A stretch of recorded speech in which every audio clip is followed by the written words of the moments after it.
740.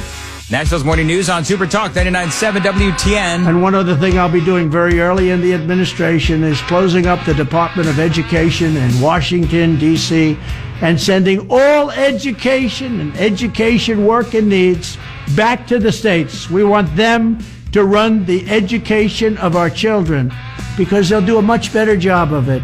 You can't do worse. We spend more money per pupil by 3 times than any other nation. And yet we're absolutely at the bottom. We're one of the worst. So you can't do worse.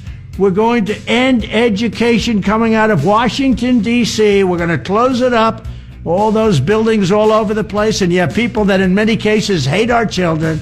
We're going to send it all back to the states. Thank you very much. Thank you. Donald Trump, President-elect Donald Trump.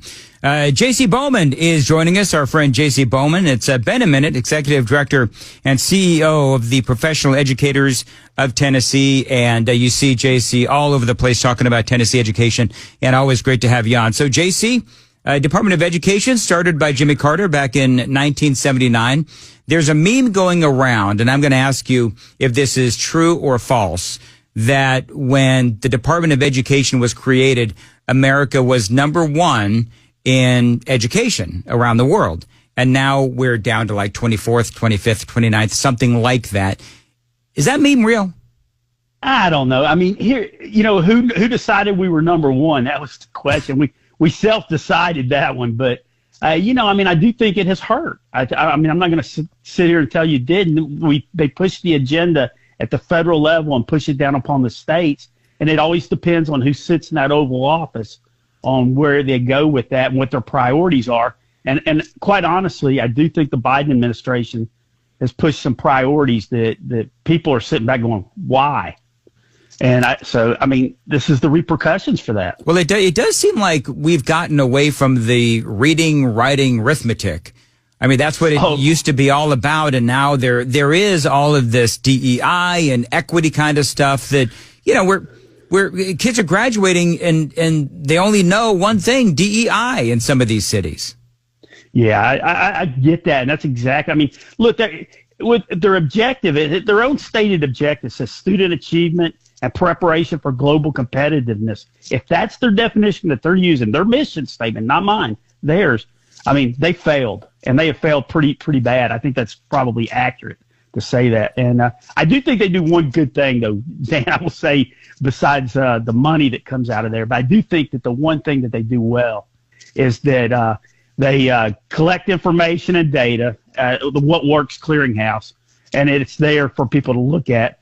And, that's what they should have been all along, as a clearinghouse. All right, so here's a couple of questions. Number one is, can he just arbitrarily say, no more Department of Education? We are going to send those monies back to the states. And I believe that would be a good thing. I'm all about state control. But Absolutely. Can he legally do that? And how much money are we talking about? Would that be a nice windfall for the kids here in Tennessee? Well, it's $1.8 billion in Tennessee. Okay. So, yeah, right at $2 billion. And so, yeah, I mean, I think it would be a great thing for Tennessee to send the money back to the states and to Tennessee and let them have those dollars. And, but there's a couple things that come along with that, caveats. I mean, IDEA, the special needs kids, federal funding for low-income students with disabilities, school lunch programs. Those dollars we cannot afford to lose right now. So, but he's talking about sending the money back. That's my understanding. Well, okay, can he do it? Well, go ahead. Can he do it? Yeah, I mean, he probably can. I've got a question, because there are people that are panicking, and they're saying that their special needs kids will not get the education that they need. So that seems to be a talking point that, I'm not saying you're part of the left or not, but that seems to be a talking point that the left is using. So then my question is, okay, so if there are kids in the state of Tennessee who are going to public schools and there are federal programs that help these kids, why can't we just make state programs that'll help these same kids? Well, first off, I don't have a lot of confidence in the Tennessee Department of Education, so there's that. But the second part is that let's give Tennessee credit. Tennessee's special ed law is actually stronger than the federal law. Mm. So I mean, at least in Tennessee's case, we would be fine there. So I think that's probably accurate. Tennessee has some really good laws on the books for special education children. Okay. And I think, so I mean, now, will New York or Connecticut or California? I have no idea. One of the questions I would have, and some super texters are asking the question as well. So how would this impact the all-powerful unions, especially the teachers' unions, Randy Weingarten and so forth? Well, it will diminish their ability. That's the good thing. It'll diminish their power in Washington. One of the selling points for the NEA and the AFT is they're your voice in Washington, D.C. Well, if they don't have a voice there, they have to go back and focus on the states. And so, I mean, but they're incredibly progressive. I mean, they supported Kamala Harris. They're all about DEI. They're very much from a leftist standpoint. So I'm not too concerned about them losing their power in Washington D.C. I know you're not either. No, not at all. I thought all along that playing the Washington and was a mistake for everybody. I mean, the 10th Amendment. I mean, I go back to education is a states' rights issue, and I am for local control. I argue with some state legislators that they're not focused on local control enough. And, that's been part of my argument with state legislators. You look at it, we're replacing, we're getting a pretty powerful, State Department of Education. When you look over there at the Andrew Johnson Towers, where they're at, I mean, the out-of-state lobbyists that are over there are just mind-boggling to me. Well, we were talking about, remind me, JC, you and I have had this conversation. The state legislature a while ago was thinking about not accepting federal money anyway because there were strings attached to it, DEI kind of strings. Yeah, absolutely. And I think that not just DEI, I mean, there are all sorts of, for example, when COVID money came in, by the way, yes, so that's exactly right. And listen, Cameron Sexton did a good job. I told Cameron, and we were huge advocates. I've been an advocate for over 30 years of block granting the money directly back to the states and let the states, in fact, I would bypass the State Department of Education and let districts,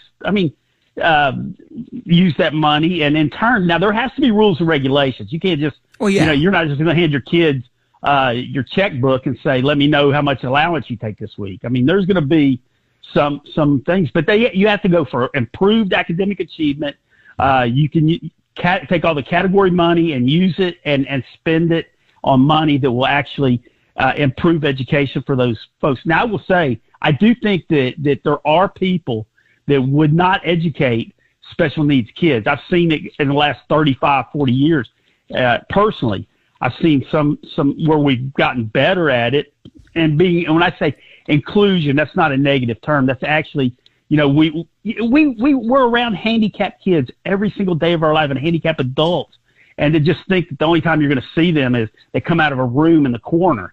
So you got to integrate those children and everybody else together. And so that's a good thing, I think. But the downside to that, there would be people that would just put them in a room and leave them there all day, and 12 years later, boot them out of the school. Well, and there are people. And I agree with you, JC, and I'm not arguing with you, but I'm saying these are issues that we got to figure out. And these are issues that the state of Tennessee and the conservative state legislature and the sort of conservative governor, they would all figure it out. And these are things that need to happen. But if conservatives are all about states' rights and conservatives are all about, doing things at the local level, the state level, well, then figure it out. And America voted for, in small part, eliminating the Department of Education. And now Trump is saying that he wants it to happen. And this is a president that was really, this election was a mandate. My question would be this, and as we wrap this up, is this really something that could actually happen? Or is this going to be met with so much anger, vitriol, hysteria, and legislation and lawsuits that it would just outlast, Trump's 4 years? Yeah, that's a good question. So for what I had said, Dan, and I looked at, I really thought of what you said on this, because I think if we encourage innovation, accountability, and states demonstrate that they're improving it with those funds, and if they block grant it to the states, that absolutely, I think that we could have a better school system and an approach, and we could tailor the needs specifically to the children of Tennessee. I think that's where I think Cameron Sexton, honestly, I think he did a terrible job communicating it, but I think he was on track with saying that we've got special needs in Tennessee, and I don't mean special needs with children. We have specific areas, particularly like poverty and some other areas, that we could focus on with those dollars a lot better than some bureaucrat in Washington, D.C. That's what I'm saying. And I think that is dead on, and we could make a better system. I think Tennessee. I think on that, I agree with Donald Trump. I think he's absolutely right that the states could do it much more effectively. And look, now what does it look like? There'll be a transition up there. They'll have to phase out something. There will be a role there because, by the way, college dollars. I mean the student loan programs for colleges and all that are already up there, and those are huge entities. Yeah. What they're gonna do with those? They'll shift something under there, and somebody will manage those dollars.